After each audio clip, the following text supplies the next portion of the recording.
নমস্কার, আমি গিরিজা লাইব্রেরির প্রপাইটার প্রশান্ত চক্রবর্তী বলছি। এর আগের দিন আমি আপনাদের দেখিয়েছি আমাদের বেস্ট সেলার কিছু বই।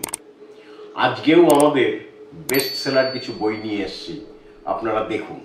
যেমন স্বামী সোমেশ্বরানন্দের বহু বিখ্যাত বই আমার সন্ন্যাস জীবন ও বেলুড় মঠ। এই বইটাতে বেলুড় মঠের সন্ন্যাস দীক্ষা নেবার পরে কিভাবে তাদের ট্রেনিং হয়, কি জীবনযাত্রা, সমস্ত পুঙ্খানুপুঙ্খভাবে এটা দেওয়া আছে। বহু লোক এই বইটা সংগ্রহ করেছেন, আপনারাও সংগ্রহ করে দেখতে পারেন। ভীষণ ইন্টারেস্টিং বই। পরবর্তীতে আসছি, এই বইটার এত জনপ্রিয়তার জন্য বহু লোক আমাদের বলেছেন যে আপনারা এর ইংরেজি অনুবাদ করুন না। ইংরেজি অনুবাদ করলে ভিনভাষী লোকেরাও যাতে বুঝতে পারেন, জানতে পারেন এই ব্যাপারটা। যার জন্য আমরা এই বইটা বের করলাম। এটা দিল্লির একজন ইংরেজির অধ্যাপক অনুবাদ করেছেন। ভীষণ ভালো বই। এই বইটাও এখন মানুষ সাদরে গ্রহণ করেছেন। পরবর্তীতে উপাসনা ও প্রার্থনার শক্তি, স্বামী সোমেশ্বরানন্দজির লেখা। এটিও আরেকটি বহু বিখ্যাত বই। মানুষ দীক্ষা গ্রহণের পরে, সাধক সন্ন্যাস গ্রহণের পরে তাদের কিছু কিছু অসুবিধে হয় বা কিছু কিছু মনে প্রশ্ন আসে। সেই প্রশ্নগুলোর উত্তর খুঁজতে তারা গুরুদেবের সঙ্গে যোগাযোগ করবার চেষ্টা করেন। কিন্তু অনেকের গুরুদেব হয়তো ইতিমধ্যে দেহ রেখেছেন কিংবা অনেক দূরে থাকেন, যে গুরুদেবের কাছ থেকে উত্তরগুলো তারা পেতে পারেন না। সেই উত্তরগুলো এই বইয়ে আছে। শুধু তাই নয়, উপাসনা ও প্রার্থনা যে কতটা এফেক্টিভ, ঈশ্বরের কাছে সঠিকভাবে প্রার্থনা করলে কিভাবে সেই প্রার্থনা পূরণ হয়, সেই ব্যাপারেও এই বইতে পুঙ্খানুপুঙ্খভাবে সাধক সোমেশ্বরানন্দজি দেখিয়েছেন। পরবর্তীতে আসছি আমাদের আর একটি বিখ্যাত বই, ভারতের ঋষি জীবন ও সাধনা। এটি লিখেছেন বিখ্যাত লেখক পৃথ্বীরাজ সেন। ভারতের যত মুনি ঋষি আছেন তাদের সম্বন্ধে চট করে জানা যায় না। লেখক পৃথ্বীরাজ সেন বহু গবেষণা করে এই বইটি লিখেছেন এবং এই বইটিও মানুষ সাদরে গ্রহণ করেছেন। কেননা আমাদের বাংলায় আর কোনো বই নেই যে ভারতের ঋষি মুনিদের সম্বন্ধে পুরোপুরি জানতে পারেন।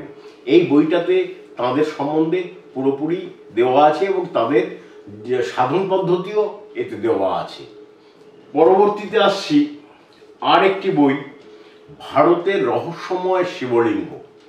এটি লিখেছেন গৌতম বিশ্বাস। গত বছর সম্ভবত এটা বেরিয়েছিল, গত বছর বইমেলার আগে বেরিয়েছিল। প্রচুর বিক্রি হয়েছে ভারতের রহস্যময় মন্দির, ভারতের রহস্যময় শিবলিঙ্গ। ভারতবর্ষ একটা বিচিত্র দেশ। এই দেশের বিভিন্ন জায়গায় প্রচুর শিব মন্দির আছে এবং তাদের বিভিন্ন বিভিন্ন রহস্যময় ঘটনা আছে।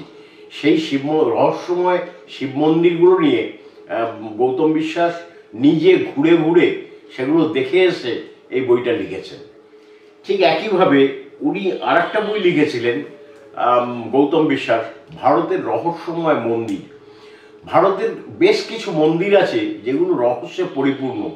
এর উত্তর আমরা খুঁজে পাই না, এই রহস্যের উত্তর আমরা খুঁজে পাই না, বা এই রহস্যের উত্তর কেউ দিতে পারেননি।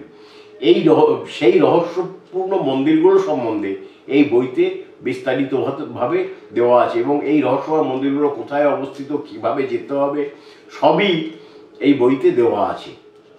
পরবর্তীতে আমি দেখাচ্ছি আমাদের আর একটা বিখ্যাত বই, কুলকুণ্ডলিনী তত্ত্ব ও সাধনা। এটি লিখেছেন কালিকানন্দ অবধূত। ইনি এই যে কুলকুণ্ডলিনী কিভাবে জাগ্রত হয় বা কুলকুণ্ডলিনীর জাগ্রত করতে গেলে কি কি উপায় অবলম্বন করতে হয়, কিভাবে সাধনা করতে হয়, বিভিন্ন রঙিন চিত্রসহ এই বইতে উনি বিস্তারিতভাবে বর্ণনা করেছেন। এই বইটি যারা সাধন পথে ইচ্ছুক বা যারা কুলকুণ্ডলিনী জাগ্রত করতে ইচ্ছুক তারা এই বইটির সহায়তা পেতে পারেন। আরেকটি, আমাদের বাংলায় প্রচুর উপনিষদ গ্রন্থ আছে, কিন্তু আমাদের এই উপনিষদ কালিকানন্দ অবধূত রচিত আমাদের এই উপনিষদ সবচেয়ে বেশি চলে। কেন না এই উপনিষদে সহজ সরলভাবে ব্যাখ্যা দেওয়া আছে। মূল উপনিষদটা আছে, তার বাংলা অনুবাদ আছে, টিকা আছে এবং ব্যাখ্যা আছে। এই ব্যাখ্যাটার জন্যই এই উপনিষদটা এতটা বিখ্যাত। আমাদের বৈদিক উপনিষদ আছে 12টা, সেই 12টা বৈদিক উপনিষদ আছে। আর এর সঙ্গে আরও 2টো উপনিষদ, কৌশিতকী উপনিষদ এবং আরও একটি উপনিষদ নিয়ে মোট 14টা উপনিষদ নিয়ে এই বইটা। যেহেতু বৈদিক উপনিষদের সঙ্গে সেই উপনিষদ দুটোর মিল আছে, সেই জন্য এই দুটোকেও এখানে ইনক্লুড করা হয়েছে। এটি একটি বহু বিখ্যাত বই এবং বললাম যে আমাদের বাংলায় বহু উপনিষদ সংগ্রহ আছে, কিন্তু এই বইটা আমাদের বাংলায় সবচেয়ে বেশি চলে এবং মানুষ এটাকে সবচেয়ে সাদরে গ্রহণ করেছেন বেশি। নমস্কার, আজ এই পর্যন্তই। এরপর আমি আবার আসব আপনাদের কাছে আমাদের নতুন নতুন বই নিয়ে, আমাদের যেসব বিখ্যাত বই সেসব বই নিয়ে। আপনারা গিরিজা লাইব্রেরির ফেসবুক পেজ ফলো করুন, ইউটিউব চ্যানেল সাবস্ক্রাইব করুন, তাহলে আপনারা নতুন নতুন বই সম্বন্ধে অবগত হবেন। ধন্যবাদ।